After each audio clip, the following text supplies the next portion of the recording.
Hey there. I'd like to weigh in on this conversation about the existence or the non-existence of reincarnation and whether I believe it and what I believe about it. There are several YouTubers that are doing videos currently on the subject. So I'd like to put my spin on it.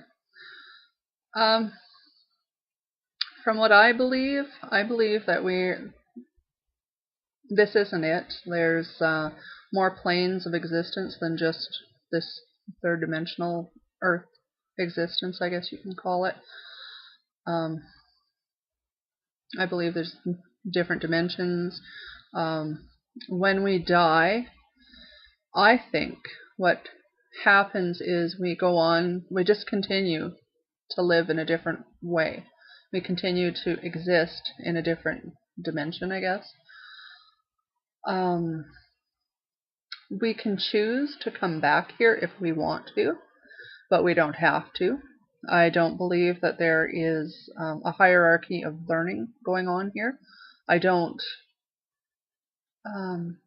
believe that we can choose our lives. I believe that we can choose to come back here, but we don't get to choose what happens, where we are, who we are. In that context, I believe it's kind of like what Annika said, the Sea Priestess. She said in her video, it's kind of like our souls recycle, I guess. And it's taken me a lot of years to come to this conclusion that I think that's what happens, because I've had a lot of experience with paranormal. I'm 43 this year, and I have been dealing with ghosts and talking to the dead at least for 30 years now. And there are times that I can talk to certain people that have crossed over, so to speak, and there are times that I can't contact them anymore. And during those periods of time, it's almost, I don't know, it's almost like they either moved on to something else that they want to experience, or they come back here. I don't know how else to explain it. It's just communicating with the same spirit over and over for years, and then all of a sudden you can't contact them anymore. I think I've mentioned this in another video when I was talking about pantheism.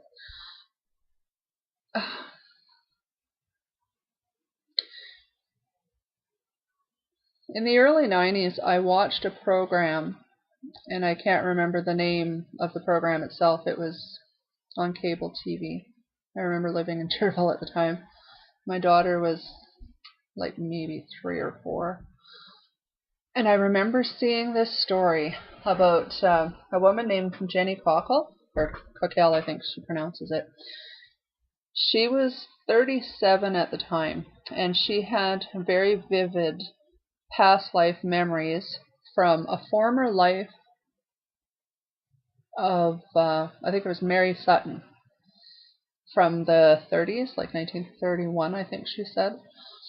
And she had this strong urge to try and find out where she was from, and she knew, like, she was born in England, and yet this Mary Sutton she knew was from Ireland, and she'd never been to Ireland. Long story short, what ended up happening was this woman, Mary Sutton, had died in the hospital, and she left behind 8 young children, and she had an abusive husband. So what happened was the 27 years between the year that she died and the year that Jenny was born, these kids they went off into different foster homes, and some were adopted out, some weren't.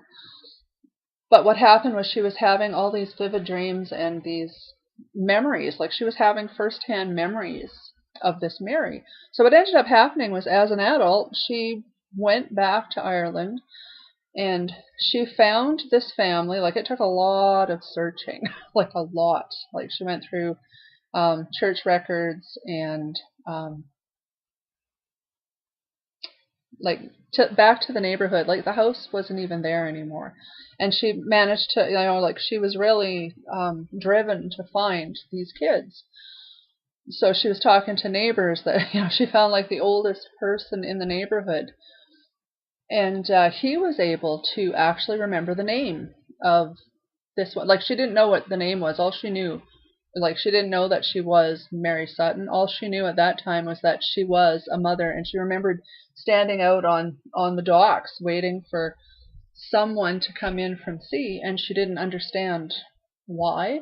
Like she went out, she found that dock, she stood on it, and she still didn't understand. But anyway, she found a neighbor who was alive at that time and was able to give her the name, like the family name, and then she ended up tracing. Long story short, she found 5 of the 8 kids that were still alive, and she reunited with them. And it was amazing. It was such an amazing story. These kids were now in their 60s and 70s, like in the early 90s when she found them. And she was 37, so it took, it took a little bit to convince, or not convince them. It was more, she just wanted them to be together because they, it turned out that 2 of the sisters were living 15 minutes apart the whole time for 40 years, and they didn't know each other. And what she's come to realize, like Jenny, is that that was her purpose. Like that's why she was driven to find them, was to reunite them. So, and this was 20 years ago when I first saw this story. And I ended up seeing, like, I've always followed her. Every time that I've had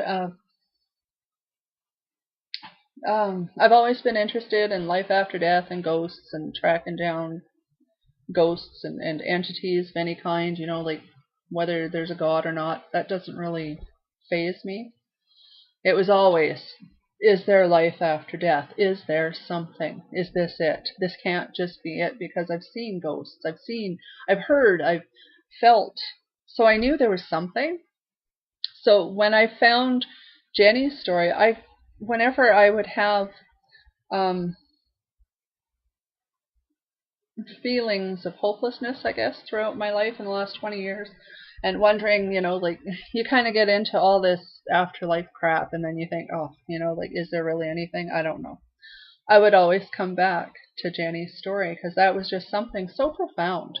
Like, she had drawn maps of the area, like when she was little. And that's how she found out where it was because she kept drawing this map.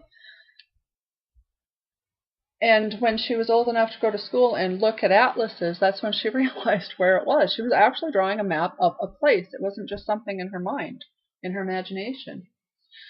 And that's kind of, I don't know, like over 20 years, the story hasn't changed. And if anything, she's actually done more work, and she's discovered that she's had up to, I think she said, 12 memories that she can remember through hypnosis and pinpoint. The one thing that she has discovered in her research over the last 20 years is that it was something to do with brain waves. Children, when they're first born, they have the brain, some of them have brainwave activity that allows for them to still remember that past life, but as they grow up, it develops and changes, and that's where you lose that. And what she believes happens is in adults like herself, and that's why she came out with the story, was to find other people like her, because she knew if it was happening to her, it was happening to other people. So she wrote a book of her experience after she found her children. See, that's another thing too. There's so much crap out there. We don't know what to believe. There's so much crap. Someone's trying to sell something all the time. Jenny Cockell has never tried to sell anything until after she found all her children and got them reunited. And she's still, it's really neat because I guess now that Facebook is about, she keeps in contact with her what would be her great-grandchildren. It's really neat. But yeah, where was I going with that? Damn ADD.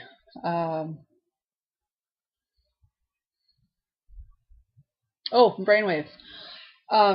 She believes that in some adults, or she doesn't believe, it's scientific research that she's discovered, in some adults that can still have these memories of past lives, it's because their brain waves, kind of like, I've seen research like this that was done with psychics as well. When they're in that, what do you call it? In that state, like the state where they're receiving information, they're hooked up to monitors, and you can tell that the brain waves are different. And that's what she figures happens in adults like herself, is their brain waves fire differently than the rest of us, I guess. Something like that. So back to, I don't know, like I've done a lot of research into reincarnation because I lost my mom so young. You know, I've always wondered where she went. You know, being 8 years old and watching your mom die in front of you, it's traumatic, but it has always kept my mind open, which is probably why I'm one of those true skeptics. I am extremely open-minded, but I believe very little. But this woman's story, like, to me, there's no refuting it. She's as genuine today as she was 20 years ago. I'm going to link an interview that I found with her on YouTube. I think it's about an hour-long web interview that she just did here probably about a month ago. I'm going to put it in the description box, and I'm also going to find the original story that I saw back in the 90s, so you can get a feel for who she is. So coming from that perspective, I believe hands down that reincarnation does happen. I can't say that I believe that we're learning any lessons. And I know there was a big kind of controversial topic was, do we choose to come here to learn specific lessons and have horrific things done to us to learn lessons? I definitely do not believe that. What I believe is that we can come back and forth if we want. We don't have to. We can go on to the next plane, right? Because what I believe is we're multi-dimensional, different realms, different planes. And we can choose to go somewhere else. We can choose to come back here. But I think that's where it ends. That's where our choice ends, is whether we want to come back or not. Having said that,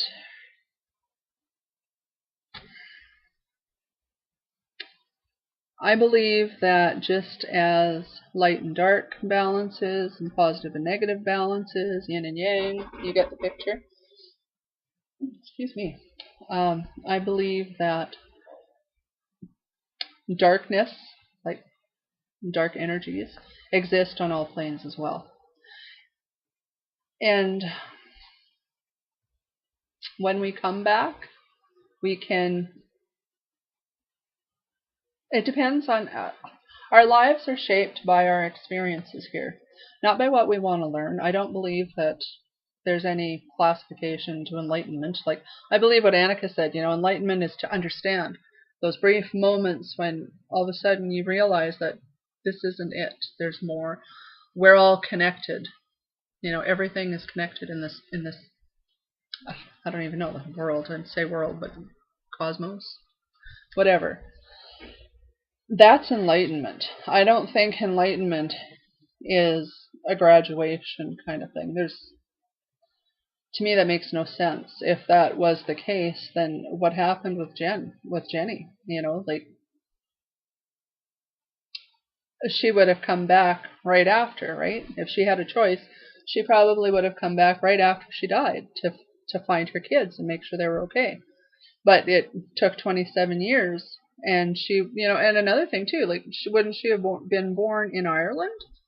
Why would she be born in another country? You know, like, I think we make the choice to come back, and she was such a powerful spirit that she decided she was going to come through, and she was going to be remembered so that she could find her children. Now, when we do come into this life, bad things can happen, obviously, just as good things can happen.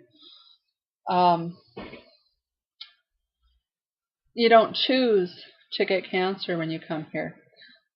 But it depends where you are in the world, or what kind of mindset you have. If you believe the vibrations and how you develop cancer and things like that. The environment itself, it depends. There are so many factors that can affect developing illnesses like that. You know what I mean? I don't know, it just doesn't make sense to me that you would choose, oh yeah, you're going to get cancer. You don't know. That to me, that makes no sense. None whatsoever. That's all dependent on your environment and your genetics. You can't. That's a whole other topic. Negativity can affect you no matter where you are. No matter who you are. You can develop into a productive person depending on the way you were nurtured. I don't even know if I'm explaining that right. I just don't believe that we choose it. There's nothing that tells me that we choose it. If we do choose it, what's the purpose? You've really learned nothing. You've gotten to be in extreme pain. That makes no sense to me. What I believe is when things like that do happen, the rest of us around need to learn from it to continue our lives, our existences at the moment. But I don't think it was predestined, I don't know. There's no way. As an example, my dad had a very horrific kind of cancer. Within 3 months, it's a tumor in his bile duct. So what ended up happening was, within 3 months, he starved to death, is basically what happened. He was so bad in the very final stages that he couldn't close his eyes or his mouth. He went from a 225-pound man to 75 pounds soaking wet. And there's no way he chose that. I don't believe he chose that whatsoever. But I don't know. The experience that I attained from going through that with him has made me given me the courage to make a drastic career change. I am going into hospice care. Before, I've always wanted to be a hospice care worker, but I never thought I would have the courage to do it. So I think the lesson was, for me, I guess, it's not a lesson though. It's an experience. It's all experience, and it's all experiential. We're all meant to be interconnected. We're all interconnected, but I don't know. You see, he died 10 years ago, and it took me 10 years to finally make that move and apply to school to do it. And it was so funny because I remember sitting here, in the spring last spring, and I kept going back and forth. Can I handle it? Can I handle it? I don't know. And then all of a sudden, it was just like light just went off in my head, and I could hear his voice. He said, "Jesus Christ, kid, you think I went through that for nothing?" It was like, I don't know. I have those moments where he comes and it's total clarity. But I certainly don't believe that he chose to do that. That's not. Because it could have gone either way, right? It could have totally fucked me up too. So anyway, I don't know. I'm not much into editing, so if it doesn't sound normal. I don't know. I say I don't know a lot. A lot of people say I say I don't know. Okay, I'll talk to you later. Bye.